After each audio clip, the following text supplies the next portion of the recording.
Yo guys, girls, we are back yet with another Warhammer 40k video, but this time not fantasy, not 40k, well it is 40k, but it's Darktide. I myself have clocked a lot of hours into that game, however, I clocked those hours when the game first came out. I played 3 classes, Zealot, Psyker, and Guardsman, I think. Game is super fun. I've tried play it semi-recently, if you guys saw my Primarch tier list. So I recorded some footage for background, and then I realized that the footage was not enough.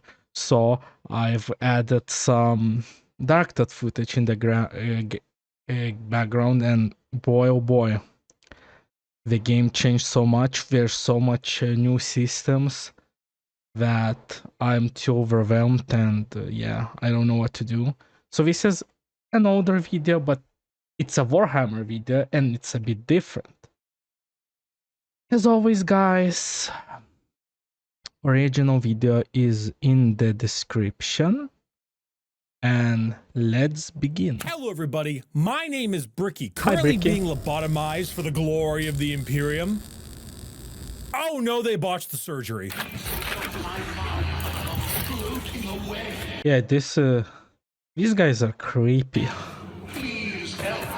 It's crazy to know that now, I thought we're just like doctors in game, but now the deeper I am, it's like the servitors. Kinda fucked up.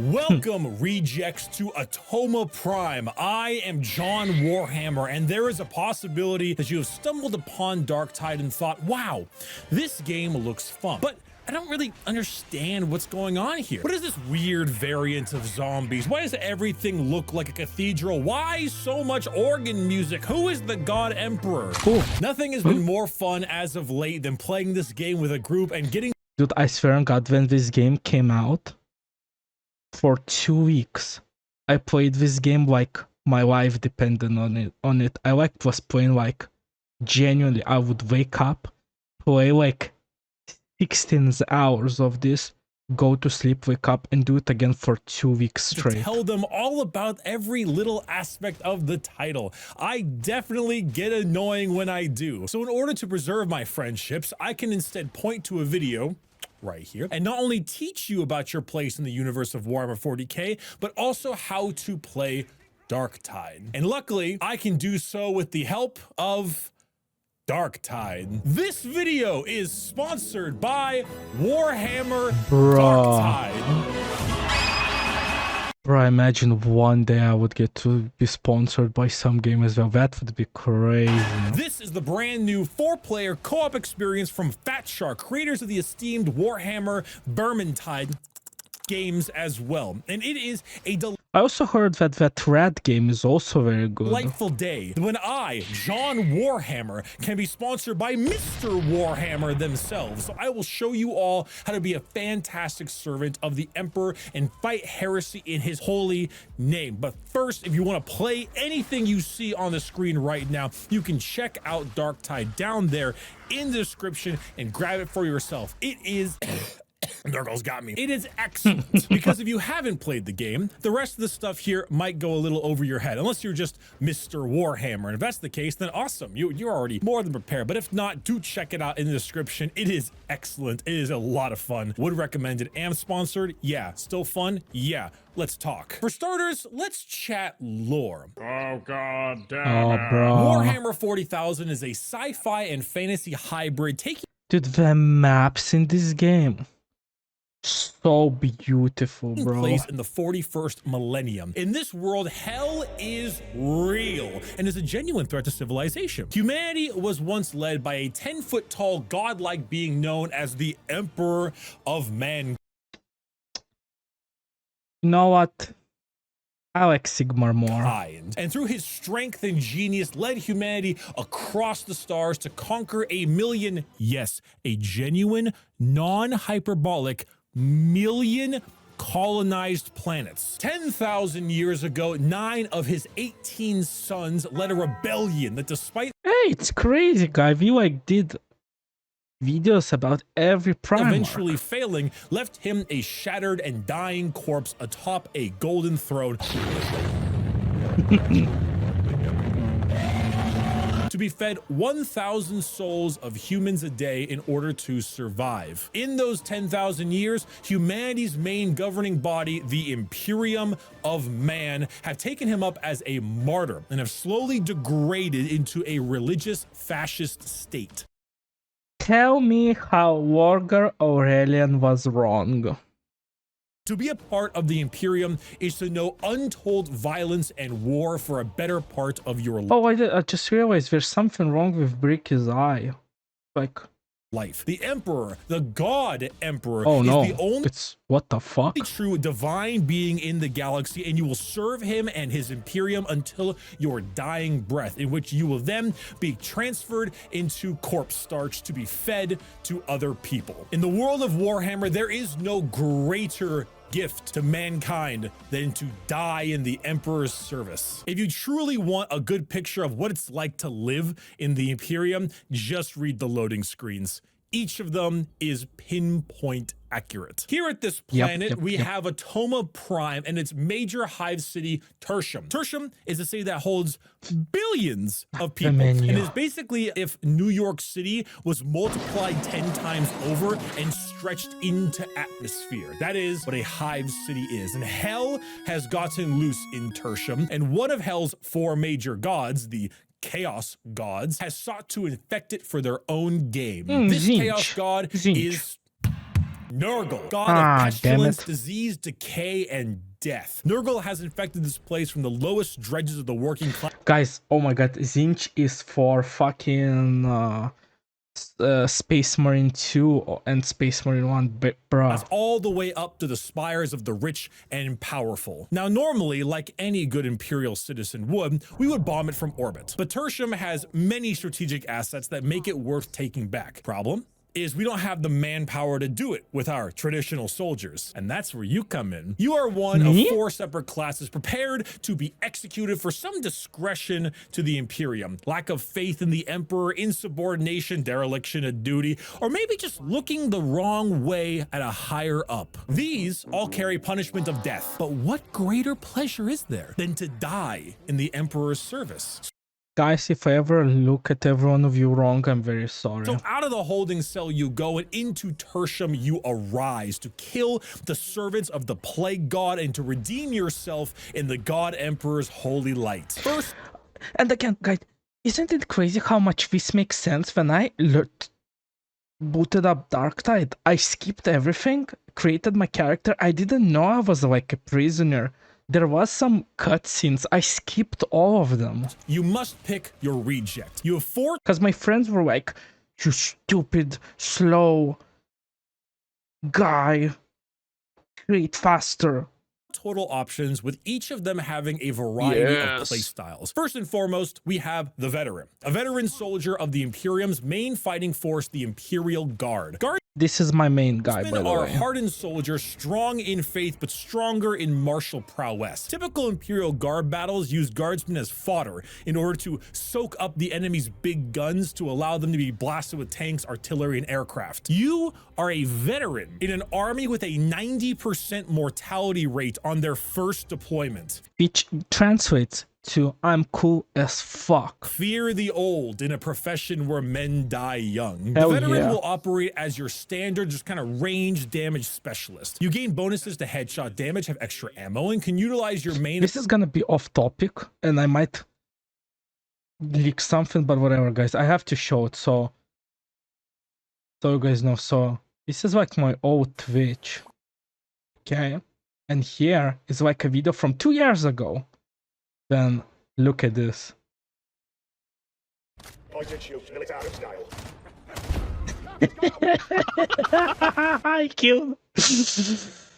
Oh, bro, I killed my guy. Ability to highlight special enemies and do extra damage against them. Every class has a primary weapon, a melee weapon, and a grenade that is specific to each class. Your grenade, as a veteran, is a grenade, but You see, nobody else has that type of grenade, so in a horde shooter, being able to chuck Mr. Bombastic is a lot more helpful than you realize. You aren't the fastest of the classes, and your stamina is a bit low, but Darktide is a 50-50 ranged and melee game that sways depending on the class you play. The veteran is saying, good luck getting me to use my shovel. The zealot is the horse girl of the 41st millennium, when you take faith in the emperor and make it your whole personality. Hoes be asking for men over 6 feet, but skipping on the number of heretics set aflame. You don't know when to shut the fuck up about the emperor, which one would think ever shutting up about the emperor is a bad thing. But even the most devout Christians don't get on their knees and praise Jesus when McDonald's ice cream machine was working. The zealot is simply built. Guys, I worked in McDonald's for some time,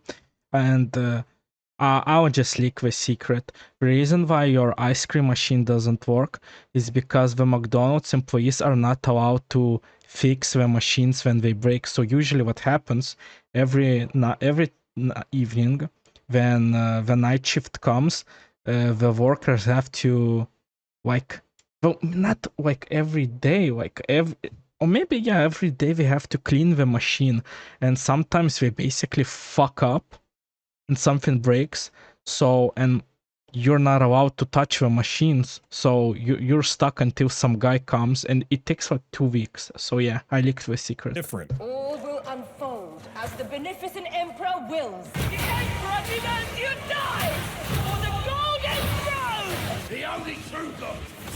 You love heaven. The zealot has high stamina, but the same relative health as everyone else. However, you also have a meter called toughness. Think of toughness sort of like a shield before you take actual health damage that is regenerated by being near your other teammates, stacking higher per person. You know what else regenerates your toughness? Glorious melee combat. You know who generates even more toughness in combat? Zealot. The zealot. You push towards the melee side of that 50-50 split and decide the best way to deal with a heretic is to run at them screaming at the top of your lungs and introduce their face to your blade. But dude, the female zealot voice lines are crazy, bro. Or chainsaw, or hammer. You have large stun grenades, great for crippling hordes, and overall just excel in melee combat, sometimes even getting benefits for being low on health. Because martyrdom is a blessing. Because what greater gift do we have than to die in the Emperor's service? Health is a social concept to the zealots. You will run into battle with 1 HP, completely regenerating toughness to make you an unkillable god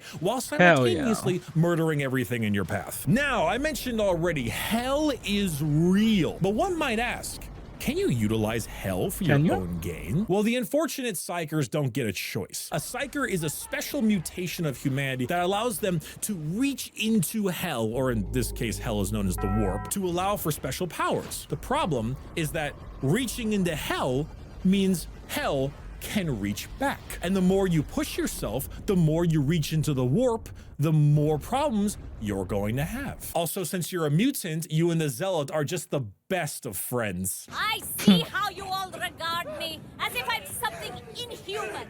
Well, I'm glad to be so. Blasphemy! If ye renounce your humanity, ye renounce the God Emperor's light! This is a good banter. You do know you're touching me? The Psyker is your classic mage-style character. Rather weak in terms of stamina and health, but absolutely loaded in terms of damage. What keeps you in check damage-wise isn't ammunition or stamina, however, it's your peril meter. The perils of the warp come in many ways, and the higher that percentage becomes, the more problematic it'll become for you. What you get in exchange for this is all manner of psychic powers. The main one is just popping heads of enemies, which does extreme damage, but chain lightning, warp flame, just AoE explosions, you name it. The Psyker has it. Your only downside is your personality. And finally, what if you just don't want to think? Not because you want life to be easy, but because you genuinely don't know how to think. Well, Ogrins may be for you. Ogrins are enormous. This is my least explored class. All my friends played Ogrins. I kinda didn't like connect with Ogrins. abhumans that trade any possibility of intelligence for pure muscle. In the Hell lore, yeah. the Ogren you play as has a special chip installed to drastically increase his intelligence. So you're currently playing the smart one. This is our manufactured law routine. This place is ours. Life as Ogren is simple. You, big man. Yeah. Little ones, small, need protecting. You do that, and then you break angry smaller ones upon your car lifting muscles. You specialize in tanking damage and crowd control. You do plenty of damage with your own weapons, both melee and range, but one would say that isn't your focal point. You can use these gigantic shields to tank damage, grenade launchers to deal with hordes, or better yet, just use your girth. Most Ogrins barely even have infant level intelligence. One of the most famous Ogrins of all time was able to count to the number 4 without an That's a intelligence lot. chip. You may be smarter, but don't think too hard. This is why it's canon for ogre names to almost never be more than one syllable. You get powerful titles like Thud, Oof, Grud, Bang, Tug, Fork, Girth, so on. Story time. Someone goes up to the Ogren, right? Says, all right, big fella, here's your weapons, right? You got your club, you got yourself your big old gun, and here is this called a box of grenades. You take these and you throw them at the enemy. The Ogren thinks, take these, Wait, he throws the whole box. throw them at enemy. Got it. Your grenade is throwing a box of grenades that is not primed. I'm surprised I didn't know that.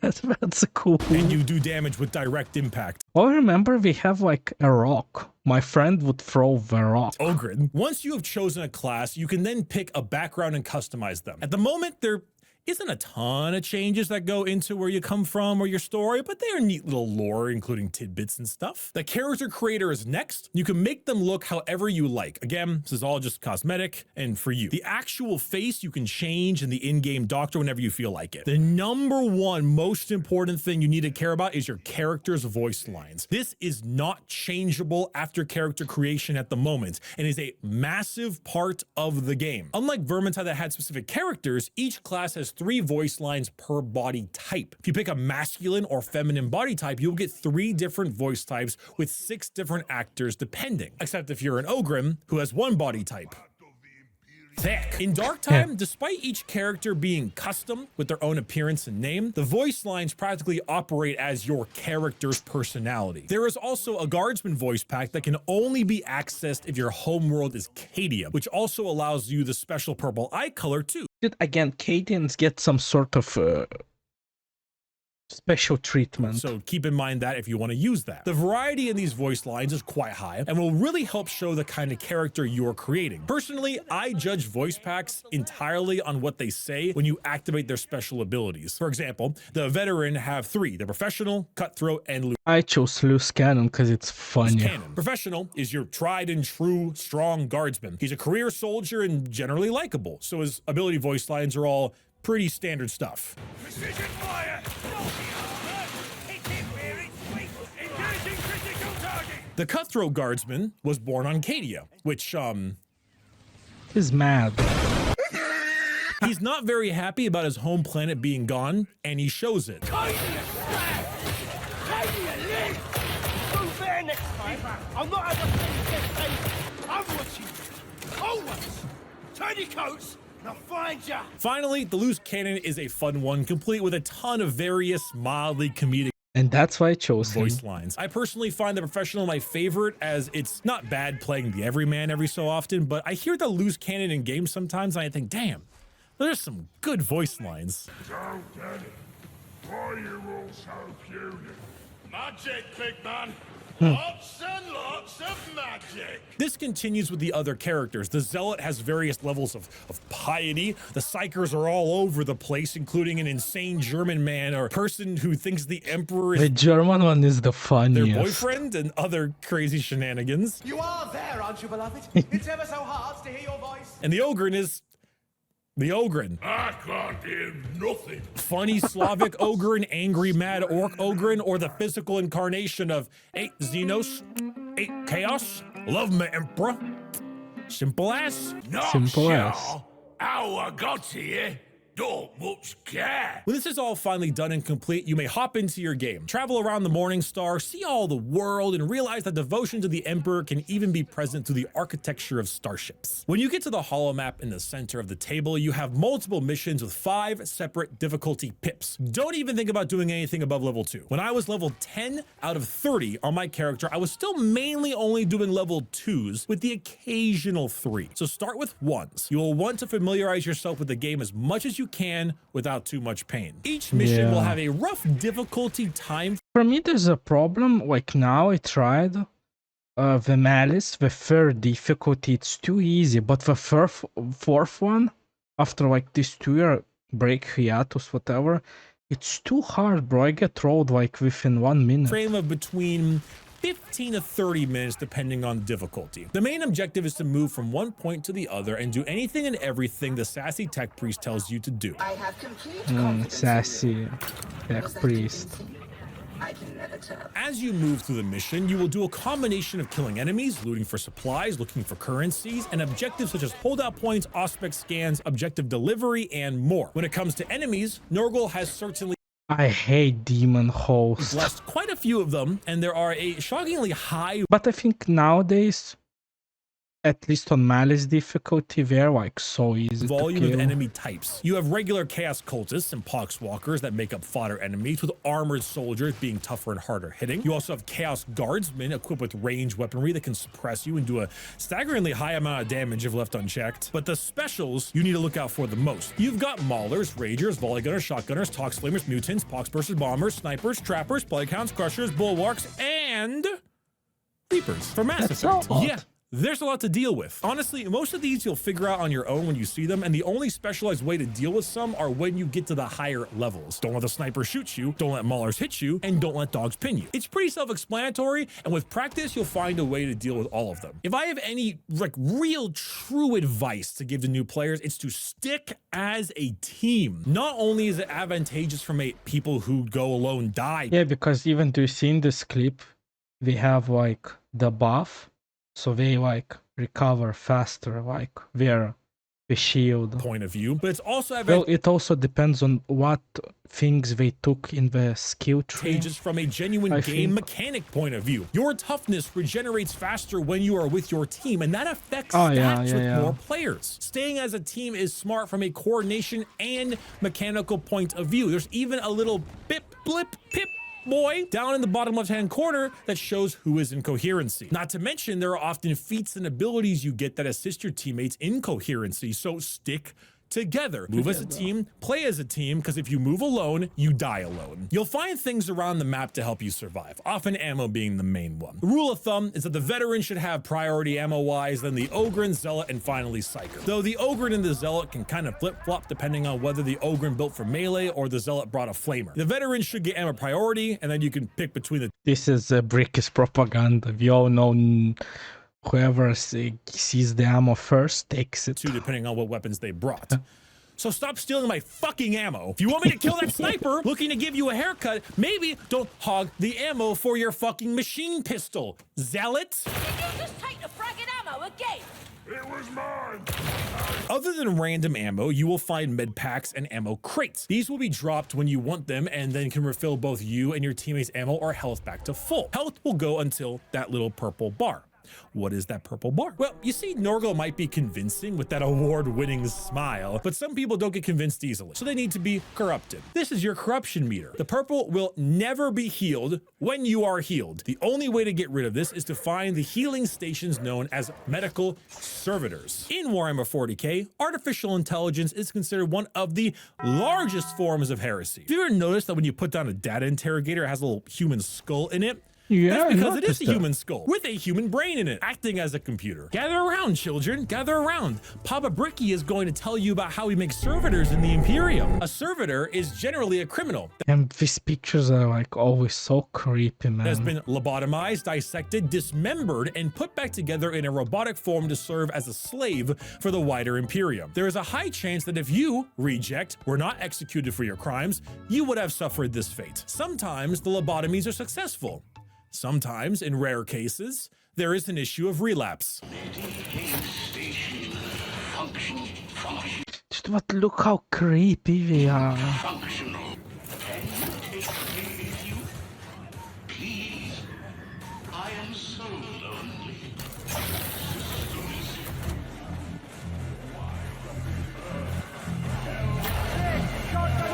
So yeah, I'm just gonna walk really far away from that concept. Just that man gaining self-awareness again. If I don't think about it, the pain won't arrive, you know? Smile. But this servitor will fully heal you and all your corruption. However, do watch for the flashing lights below him. He looks a little bit like those Necrons, the flayed ones. This tells you how many charges it has. On hard difficulties, this will have fewer and fewer, so make sure you don't rush to it and use it instantly. Save the charges for the right people. Other than that, you can just look for materials such as plasteel, but that's just if you feel like doing a little bit more exploring. Once you finish the mission and extract, you'll be rewarded with XP and currency. With experience comes feats. These are basically like perks that you get every 5 levels, and you get 3 to choose from and can be swapped out whenever you're not in a mission. But what do you do like outside of a mission? Well, people often forget that the Imperium runs on faith, but not faith alone. They also run on murder. Money. Heading over to the servitor in charge of arms. Here you can get more weapons and gear like curios, passive trinkets, or other things that have ratings and rarities that you can enhance or forge with a tech priest at a higher level as well. The higher your level, the more feats you get, the more curio slots you unlock, and the more weapons you have access. Dude, this system was so simple, but again, I've tried like playing like semi-recently this game, and dude, there's so much shit, like I'm lost. Every weapon has a level. They didn't need to do that. Veteran may just start with the las gun and auto rifle for their ranged weapons, but with time, you might get other variants, styles of las gun, or even bigger, chunkier things like the bolter or the hot plasma gun. And from there, you're off to the races, my friend. With levels comes upgrades. With upgrades comes weapons. With weapons comes contracts. And with contracts comes upgrades again. And so on. Oh, wait. I forgot something. If you ever hear whispering, like a lot of whispering, just... So, when the game came out, someone would always attack this thing. Standing still and whispering. Go ahead and shoot them. It's an enemy of the Imperium. You're so evil. Right? It would be wrong of you not to kill it. Do it. Shoot them. Do it. Shoot them. Wake them up now. Kill them now.